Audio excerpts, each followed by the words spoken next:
बराबर घूमने लग जाता है ना, किस फोर्स से, सेंट्रीफ्यूगल फोर्स से, घुमाव बल से।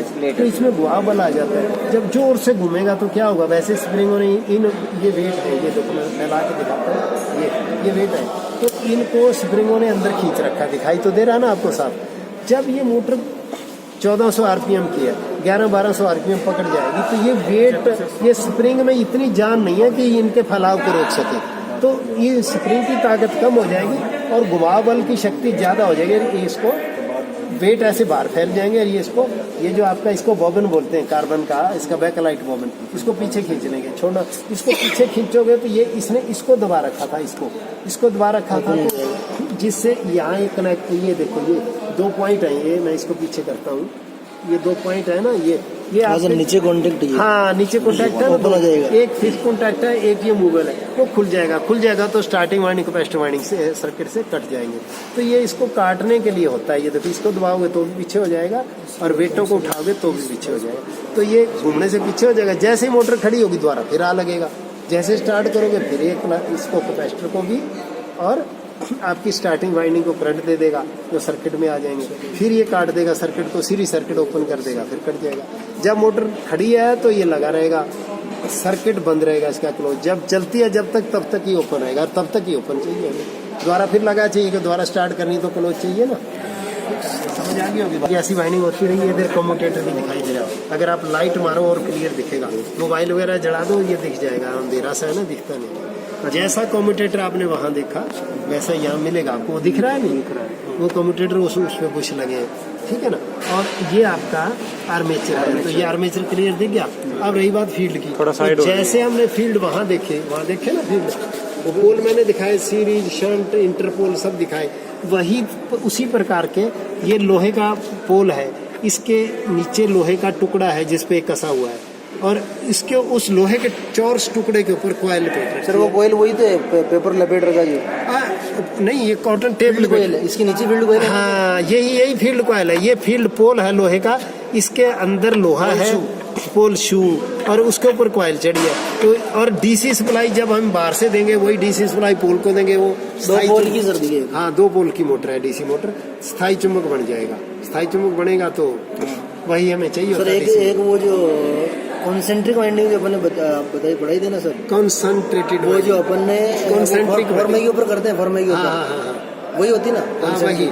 तो वो यहाँ कोई डीसी सिंगल फेस मोटर खुली मिलेगी ना तो दिखाई देगी। कॉन्सेंट्रिक का मतलब वही होता है कि उसके अंदर 4 कॉइल होती है, 3, 4, 2 कुछ भी हो सकती है, उसमें सेंटर में सभी का एक ही होता है, इसलिए तभी कॉन्सेंट्रिक वाइंडिंग भी बोलते हैं। सेंटर एक होता है और एक कॉइल छोटी, फिर उसमें बड़ी, पुड़ी है वैसे तरह। हाँ, जैसे आपकी पुड़ी पहले छोटी फिर बड़ी फिर बड़ी है, उसको 2 पार्ट में काट देंगे वही फर्मा बन जाएगा। हाँ, उसी के लिए फर्मा बन जाता है, बिल्कुल सही कह रहे हो। तो ये आपकी डीसी मोटर है, 2 पोल की है, एक पोल नीचे ऊपर है। पोल क्या होते हैं, लोहे का टुकड़ा, ऊपर कॉइल लपेट दी, पोल बन गया। डीसी सप्लाई दे दी तो स्थायी चुंबक बन गया। तो 2 पोल की मोटर है और कम्यूटेटर है, सप्लाई दोगे चलेगी।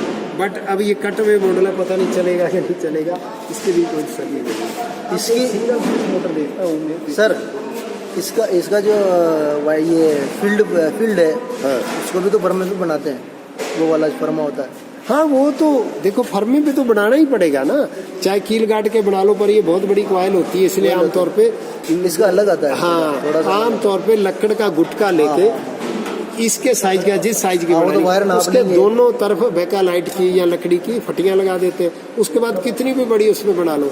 अब आओ मैं सिंगल फेस मोटर को समझाने की कोशिश। वो है सर, जो वाइंडिंग इसमें तारों की वाइंडिंग करते हैं, वो लकड़ी के 2 स्क्रू जैसे फट्टी पे भी आप वो लपेट सकते हो, या उसमें कील मार के, और या फर्मों पे भी। आओ अब 4 मिलीमीटर का गैप रख लेते हैं, जो कि रखा ही हुआ है, इसको तेल से भर देते हैं, जिस तेल को टेस्ट करना है। उसके बाद ये 60,000 वोल्ट तक, 60 kV या 60,000 वोल्ट तक सप्लाई दे सकता है। और हम फिर उसको वोल्टेज बढ़ाते जाते हैं। हमारे पास ये वेरिएक है, इससे वोल्टेज बढ़ती जाएगी। जितने वोल्ट के ऊपर ये स्पार्किंग देनी शुरू कर देगा, वो क्या होगी, उसकी डाइलेक्ट्रिक स्ट्रेंथ होगी।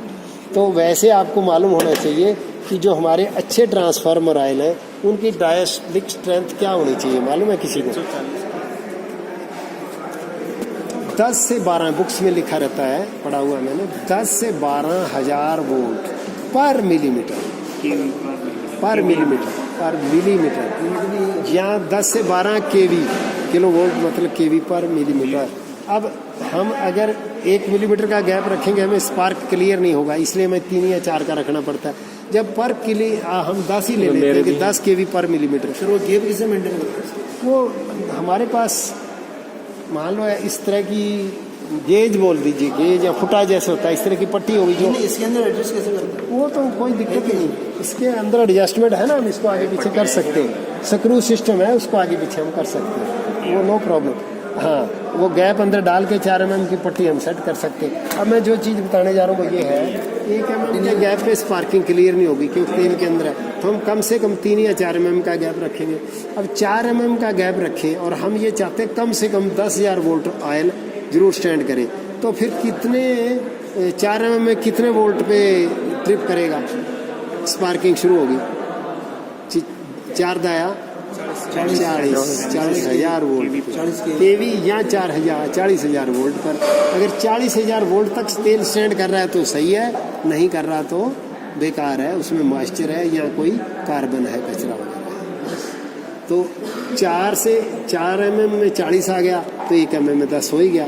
मिनिमम ये है, वैसे ज़्यादा हो तो 10 से 12, ठीक है ना। ये आपकी ऑयल किट का हो गया। ये 3 फेज ट्रांसफार्मर पड़े हैं बस, और क्या सर उसका, ये तो आप लगभग जानते ही होंगे। ना उसमें तो क्या है, इनके कनेक्शन होते हैं, ट्रांसफार्मर कनेक्शन 4 तरह से होते हैं। जैसे देखो ये हमारे पास 3 कॉइल हैं 3 फेज की, 3 इधर 3 इधर।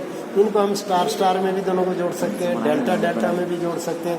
इधर को स्टार, उसको डेल्टा, इसको स्टार, इस तरह 4 प्रकार के।